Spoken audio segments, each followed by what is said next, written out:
Swastiastu, saya Marmar Herayukti, saya dari Banjar Gemah ST Gemah Indah.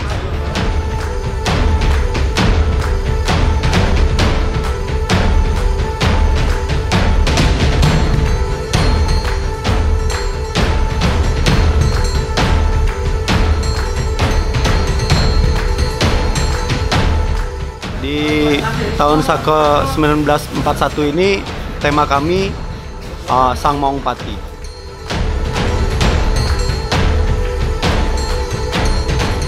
Tema Sang Maung Pati ini sebenarnya adalah lanjutan dari cerita sebelumnya. Sebelumnya kami membuat Tarupule yang bercerita tentang bagaimana komunikasi adalah hal yang sangat penting. Di situ para leluhur kita sudah mengajarkan sesuatu, yaitu mereka menjaga bagaimana hubungan antara manusia dengan tumbuhan, manusia dengan hewan, dan manusia dengan manusia juga.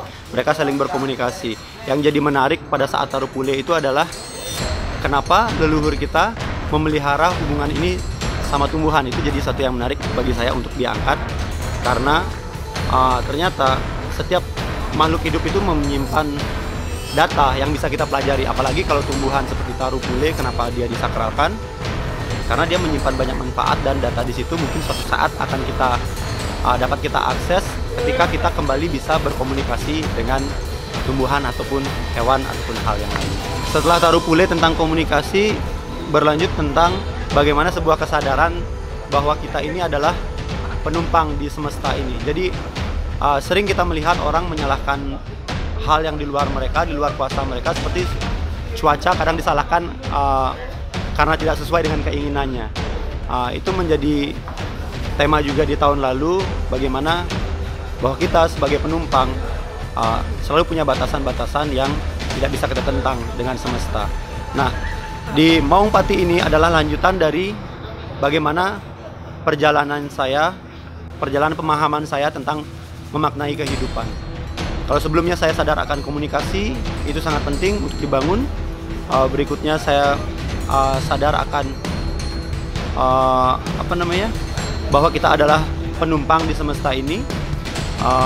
Sekarang saya berpikir tentang atau merasakan, mulai menyadari tentang bahwa kita sebenarnya terjebak dalam situasi physically, artinya kita selalu menyangka bahwa kita ini adalah makhluk fisik yang dalam taraf tertentu mengalami pengalaman spiritual. Namun sekarang saya mulai berpikir terbalik, bahwa kita sebenarnya adalah makhluk spiritual yang sedang menjalani pengalaman manusia.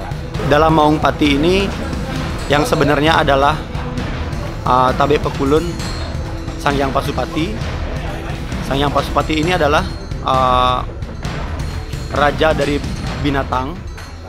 Yang dimaksudkan di sini adalah sifat-sifat kebinatangan atau hawa nafsu yang sering kita ikuti dan kita biarkan untuk merajai kita.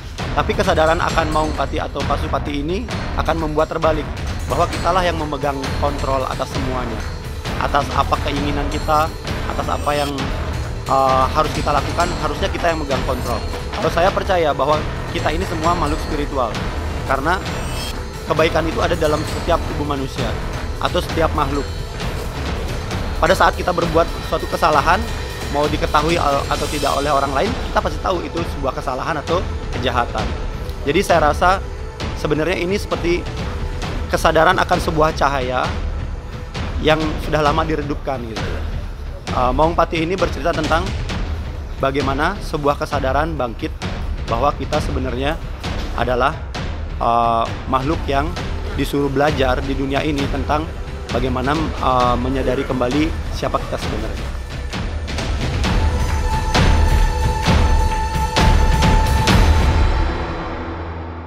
Inspirasi itu datang dari mana-mana, khususnya dalam hal ogoh-ogoh. Saya biasanya melihat atau mengikuti perkembangan di luaran, apa yang terjadi di masyarakat, isu-isu sosial yang saya angkat dalam sebuah cerita yang sebenarnya bisa digandeng-gandengkan dengan cerita-cerita apa yang sudah diceritakan terdahulu. Bisa dari sastra, bisa dari epos-epos seperti Ramayana. Itu sebenarnya semuanya bisa dikait-kaitkan. Tapi untuk 3 ogoh-ogoh yang terakhir ini, dari Tarupule, Paksi Ireng, dan Maung Pati ini, ini murni adalah perjalanan hidup saya atau perjalanan kesadaran saya.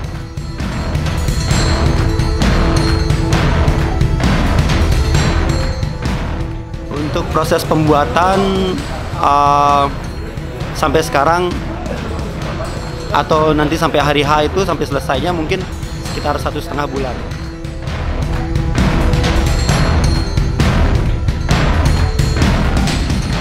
Ini sering jadi masalah, maksudnya jadi perdebatan tentang kenapa sound system itu dilarang. Kalau menurut saya ada alasan yang kuat di situ karena sebenarnya bukan sound systemnya yang salah. Ini adalah masalah penggunaan sound system yang tidak tepat.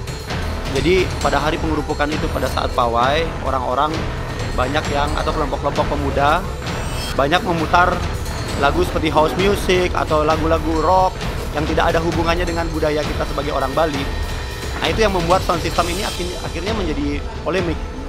Nah, kalau masalah sound system dilarang itu saya rasa masuk akal karena beberapa tahun terakhir sound system masih diperbolehkan asal memutar instrumen yang mencirikan Bali. Namun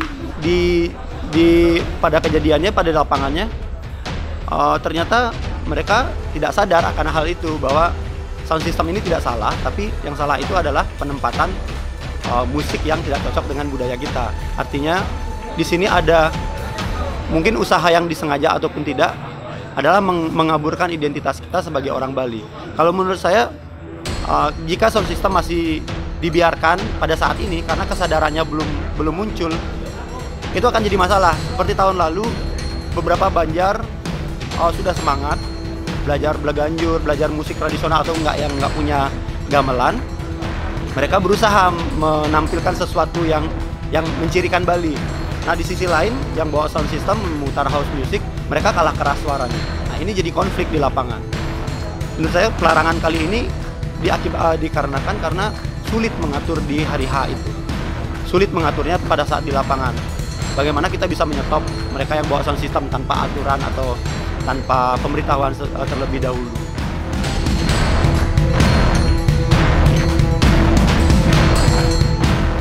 Menurut saya di zaman teknologi ini kita akan sangat gampang mengakses semua info-info dari luar. Namun mestinya siapapun itu, dimanapun itu, apalagi kita di Bali yang kaya akan budaya, mestinya kita bangga, kita sebagai orang Bali. Orang datang ke sini ingin belajar tentang budaya kita, sedangkan kita sendiri ingin belajar budaya orang yang sebenarnya nggak ada hubungannya dengan kita. Sama seperti orang belajar berbahasa orang lain. Itu menurut saya, dengan meninggalkan bahasanya sendiri, itu menurut saya tidak masuk akal karena informasi yang bisa kita sharing di sini adalah tentang siapa kita sebenarnya. Jadi jati diri anak muda itu seyogianya bisa dibangun dengan mencintai budayanya.